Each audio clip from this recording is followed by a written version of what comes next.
Nick, just to be the top overall seed and to be playing at home, those are the goals coming into the year, and now you're, I guess, the next step for you guys, isn't it? It is just trying to follow basketball. Number one overall seed. So I don't know if that's happened in Auburn's history, but 2 sports in the same year.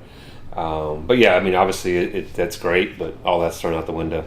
We got to go compete, and we got great opponents coming here, and great coaches and great programs. And it's nice to sleep in your own bed. It's nice to stay at home. We have familiarity with the golf course, and we'll know what the conditions like, going into that. But we still got to be ready to go. What are the challenges that you talked about? The good things like sleeping in your own bed, knowing the course. What are the challenges that come with hosting? I don't know. I mean, maybe some of the outside noise, playing at home, the expectations they probably have on themselves that they need to perform in front of their home fans and their home crowd. But at the end of the day, once they tee off and they get between those ropes, all that stuff's gone. It's time to go hit shots and go compete and make putts. There's usually a pretty decent turnout. Of all it is, yeah. I hope it will be. The more the merrier. These guys like to front in front of people. The great players do, and it gives them an opportunity to kind of show off. For you guys, for this team, you mentioned you come back as national champs, and you kind of go, hey, that's great, but you got to go set your own mark this year. Yeah. How pleased have you been with the way the guys have responded to a little bit more pressure coming into the season? I've been very pleased. I mean, even like last week, we lost in the semis, but we won stroke play in the best conference in the country by 9 shots. I mean, we set the SEC championship record. I mean, that's incredible. And we go out and beat a great Texas team in the first round, and then we were just a little bit gassed going into that semifinals. But they've accomplished so much this year, but we have so much to play for. We coach for the postseason, and we're very upfront with that in August. That's what matters, and the tournament that matters the most is the NMA, and we'll be ready for that one. Hopefully, we'll play well enough here to get through. You talked about Jackson on your TV interview. What have you seen from him in year 2? What did you see from him last week?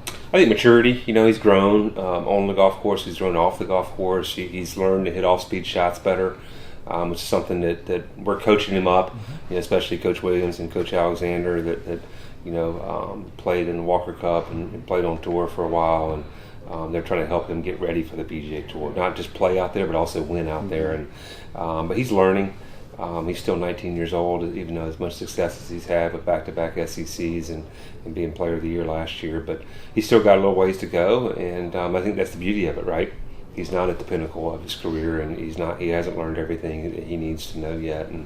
But he's a sponge, and he works like crazy. The hardest thing for him is turning off his competitiveness and turning off his work ethic. That's the hardest thing for him to do. How about that stretch of birdieing 5 of 6 when he's locked in like that? It's unbelievable. I was with him every shot this past week, and he wants to know where he stands. Like he is a leaderboard watcher. He'd be like the point guard looking at the scoreboard every play. But he likes to look at the leaderboard, and just to him coming down the stretch, and all of a sudden it did that hole looked like a bucket, and he started making putt after putt, and then going in the 17 and 18, and to finish birdie and hit it to 4 feet on 18. I mean, just can't teach that. You either got it or you don't, and he's got it. You talk about that competitive fire for him. He's had a couple of times where he was playing a PGA Tour event and kind of had some time, but he's juggled that and had to do some of those things. But that's one of those things you want him to be able to experience those kind of things. Oh, of course, yeah. I want these guys to be playing tournaments. It's great for the university. It's great for the program. Listen, I tell you something that's special about him is we were riding back after we lost to Florida. And he said, "Coach, I'm sorry." I said, "You have nothing to be sorry for." He goes, "But I'd give back my individual trophy to win the team title. This team means that much to me." That's special. At some point soon, he's going to have point number 20, right? Yeah, real soon. And then, real soon. What does that decision process look like in terms of what he's telling you about that? Yeah, he's coming back. He's coming back to school. Academics are an important part of his life, and it's important to his parents. Like I said, he's 19. He's still growing on and off the golf course. He's growing physically. He's growing emotionally. He's growing, mentally, maturity-wise. There's still stuff that he wants to learn. He knows that the lifestyle out there, is not all glitz and glamour.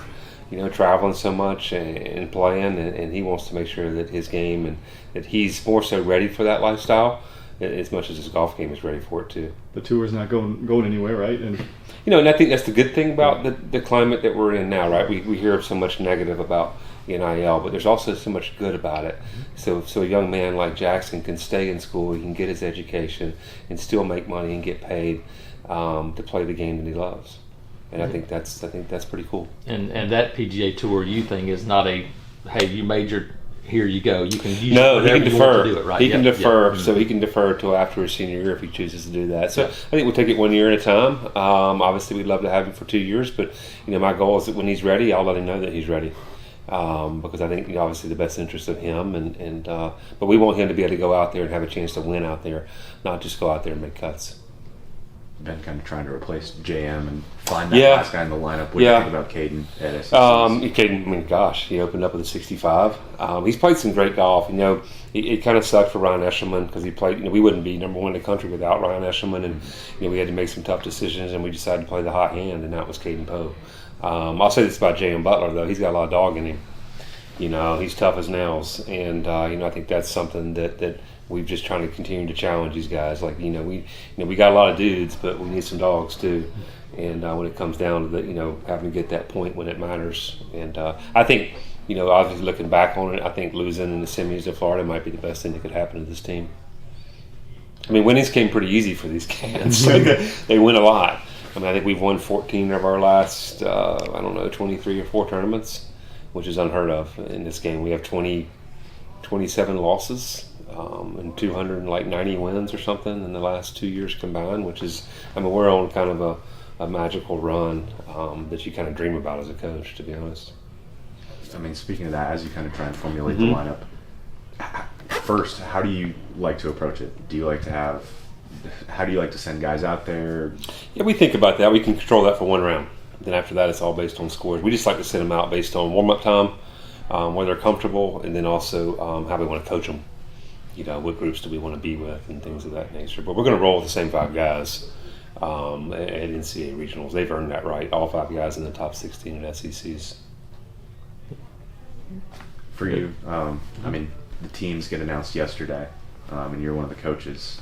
For the Palmer Cup team? Yeah, 3 of my guys, yeah. How special is that? And it's incredible. There as well. Anytime you have a chance to represent your flag, it's just an honor and a privilege. And I'm just so happy for those 3 guys. They earned it.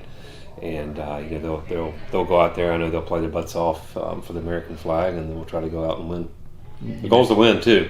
I'm not going to hide from that. When I was able to text all the guys that made the Palmer Cup team last night and let them know that definitely the goal is to win. But congratulations on all their accomplishments to make that team. It's quite an honor. You talked about getting guys playing on the tour. How valuable is it to have the Auburn brand as such a visible part of the top amateur golf? Oh, it's great. Listen, we're all trying to, this AU, right? This AU is bigger than me. It's bigger than the program, and it always will be. And we're trying to put it front and center and get it out there. And even Jackson, when he's playing tour events, he has AU on his left chest.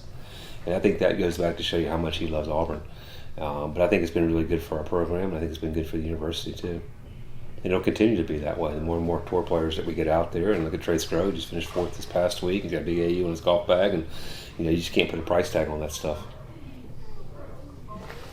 Very good. Good. Thank you. Nick. Appreciate it. Yeah. We're about